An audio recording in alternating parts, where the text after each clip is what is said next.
किसी ने क्या खूब कहा है कि एक दिन में आप कुछ नहीं बदल सकते, कुछ बदलने के लिए हर रोज कुछ न कुछ करना पड़ता है।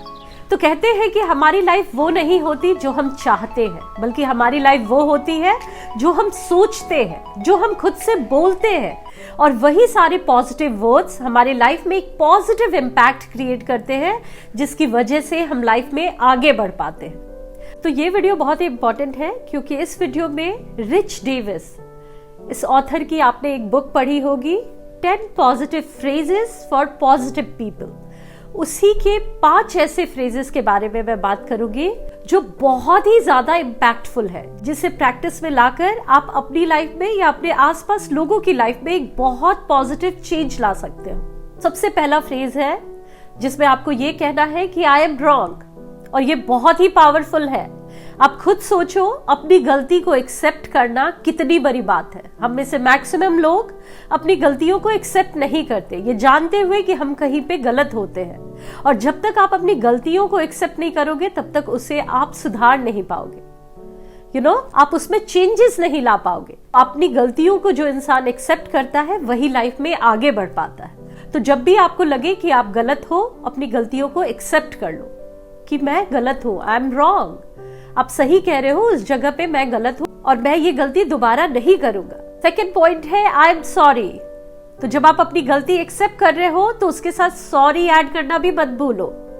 हम में से मैक्सिमम लोगों की ये प्रॉब्लम है कि अभी के समय में हम सॉरी नहीं बोलते। अगर मिस्टेक हो भी जाए तो हम सॉरी कहने से बचते हैं, लेकिन जब आप लोगों से गलतियां अपनी मानते हो और उसके लिए एक सॉरी भी कहते हो, तो इसकी वजह से आप बहुत स्ट्रॉन्ग साउंड करते हो। आपकी एक रिस्पेक्ट बन जाती है दूसरे इंसान की नजरों में। तो सॉरी बोलने से कभी भी आपको शर्माना नहीं है। जब भी आपकी कोई गलती हो, उसके लिए आप सॉरी बोल सकते हो। इसके अलावा भी अगर कोई इंसान ऐसी कोई बातें आपके साथ शेयर कर रहा है जो कोई सैड सी बातें हैं, आइदर उसके फैमिली के बारे में या उसके साथ कुछ बुरा हो गया, तो ऐसे सिचुएशन में भी आप सॉरी कह सकते हो। इस वे में कह सकते हो कि आई एम सो सॉरी कि आपके साथ ये सब हो गया। इससे ये पता चलता है कि आप उनकी तकलीफों से दुखी हो, और ये भी एक बहुत ही पोलाइट वे है। थर्ड फ्रेज है यू कैन डू इट। तो ये वर्ड बहुत ही ज्यादा पावरफुल है। अब गौर करना कि अभी के समय में हम डीमोटिवेट हो जाते हैं और कुछ करने का हौसला भी हमारे अंदर से चला जाता है। लेकिन वही उसी सिचुएशन में जब कोई इंसान आपको ये कहता है कि यू कैन डू इट, तो हमें बहुत ज्यादा एक ताकत सी आ जाती है। हम बहुत ज्यादा स्ट्रॉन्ग फील करते हैं, क्योंकि हमें लगता है कि हम पे कोई बिलीव करता है। तो जब भी आप वीक फील करो, तो खुद को भी ये बातें कह सकते हो। मिरर में खुद को देखकर आप ये खुद को कह सकते हो कि यू कैन डू इट। या फिर अपने आसपास अगर कोई इंसान बहुत ज्यादा डीमोटिवेट हो गया है, तो उसे आप इस वे में हिम्मत दे सकते हो। आप में से मैक्सिमम लोगों ने उस 2 मेढक की कहानी सुनी होगी। अगर नहीं सुनी है तो मैं सुनाती हूँ। ये बहुत ही इंटरेस्टिंग है। तो एक बहुत बड़े गड्ढे में 2 मेढक गिर जाते हैं, और वो ट्राई करते हैं कि उस गड्ढे से बाहर निकल पाए, लेकिन वो गड्ढा इतना बड़ा था कि वो ट्राई करके भी नहीं निकल पा रहे थे। इतने में ही 3 और मेढक आए। जब उस 3 मेढक ने ऊपर से उन 2 मेढकों को देखा, उन्होंने कहा कि तुम नहीं कर सकते, आई थिंक तुम्हें ट्राई नहीं करना चाहिए। तो उनकी बातों को सुनकर एक मेढक ने उनकी बातों पे बिलीव कर लिया, और वो दूसरी तरफ मुड़ गया और ट्राई करना भी बंद कर दिया। वहीं दूसरा मेढक कंटिन्यूअसली एफर्ट डाल रहा था। वो ट्राई कर रहा था कि किसी तरह वो बाहर आए। उसके इस एफर्ट को देखकर ऊपर से ये तीनों मेढक कह रहे थे कि अरे तुम नहीं कर सकते, क्यों ट्राई कर रहे हो, छोड़ दो। और वो मेढक फिर भी ट्राई करता रहा, और अपनी इस एफर्ट की वजह से वो बाहर निकल गया। जब वो बाहर निकला, तो बाकी मेढक ये जानने की कोशिश कर रहे थे कि ये बाहर कैसे निकल पाया।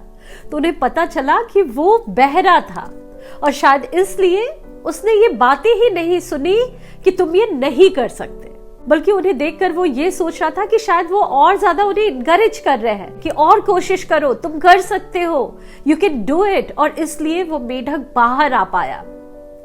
तो इससे हम 2 बातें सीख सकते हैं। बहुत बार जब आप डिफिकल्ट सिचुएशन में हो और आपके आसपास कोई भी इंसान आपको इनकरेज ना करे बल्कि डीमोटिवेट करे, तो आप खुद पे बिलीव रखो और यू कैन डू इट, ये वर्ड खुद से कहते रहो। और एक सीख हम ये भी ले सकते हैं कि जब आपको लोग डिस्करेज करें, डीमोटिवेट करें, तो उस समय बहरे हो जाओ, उस मेढक की तरह, और कंटिन्यूअस एफर्ट डालते रहो। ये एफर्ट ही आपको लाइफ में आगे बढ़ाएगी। नेक्स्ट फ्रेज है आई बिलीव इन यू। ये वर्ड बहुत ज्यादा पावरफुल है। तो जैसा कि मैंने कहा, मिरर में देखकर आप खुद को ये वर्ड कह सकते हो हर दिन, या फिर जब भी आप डीमोटिवेट हो, खुद को देखो और बोलो कि आप खुद पे बिलीव करते हो। जब आप खुद पे बिलीव करोगे तो आप वो सारी चीजें अचीव कर सकते हो जो आप सोच रहे हो। लेकिन अगर खुद पे आप ही बिलीव नहीं करोगे तो आप कैसे उम्मीद करते हो कि दुनिया आप पे बिलीव करेगी? तो पहले खुद पे ट्रस्ट करना जरूरी है, खुद में चेंज लाना जरूरी है। और जब ये चेंज आप खुद में लाते हो तो ये चीजें रिफ्लेक्ट होती है और इसकी वजह से ही आपकी एक इंपॉर्टेंस बनती है। लोग भी आप पे बहुत ज्यादा बिलीव करते हैं। तो सबसे पहले आपको खुद पे बिलीव करना है, और जब आप खुद पे बिलीव करोगे तो पूरी दुनिया आप पे बिलीव करेगी। और लास्ट फ्रेज है जिसमें आपको ये कहना है कि I am proud of you. तो आपको खुद के लिए प्राउड फील करना है। देखो, जरूरी नहीं है कि आप बहुत कुछ बड़ा अचीव कर लोगे तभी आप खुद पे प्राउड फील करोगे। हर दिन अगर आप थोड़ा भी एफर्ट डाल रहे हो, स्ट्रगल कर रहे हो, कल से बेहतर होने की कोशिश कर रहे हो, तो आपको खुद पे प्राउड फील करना चाहिए, क्योंकि आप उन तमाम लोगों से आगे हो जो कोशिश भी नहीं कर रहे, और इसके लिए प्राउड करना बनता है। तो खुद को हमेशा ये कहो कि आप खुद पे प्राउड करते हो, और ये पॉजिटिव वर्ड आपकी लाइफ में एक बहुत बड़ा चेंज लाएगी। और इसके साथ साथ आप ये बातें अपने बच्चों को भी घर में कह सकते हो, और ये बातें उनके लाइफ में एक बहुत बड़ी चेंज लाएगी, क्योंकि वो इस वे में बहुत ज्यादा स्ट्रांग फील करेंगे। उन्हें लगेगा कि कोई इंसान है जो उस पर बिलीव करता है, उनके अच्छे कामों को एक्नॉलेज करता है और उसके लिए प्राउड फील करता है। तो यही सारे फ्रेजेस हैं जो मेरे पर्सनल फेवरेट हैं। आप भी इन चीजों को अपनी प्रैक्टिस में लाओ और फिर आप देखो कि आपकी लाइफ में कितने पॉजिटिव चेंजेस आते हैं। थैंक यू सो मच अपना कीमती समय देने के लिए। एक छोटी सी रिक्वेस्ट करूंगी कि अगर चैनल पे नए हो तो चैनल को लाइक सब्सक्राइब कर लो, बेल आइकन को प्रेस कर दो। मिलती हूँ आप सभी से नेक्स्ट वीडियो में। तब तक के लिए bye bye and take care.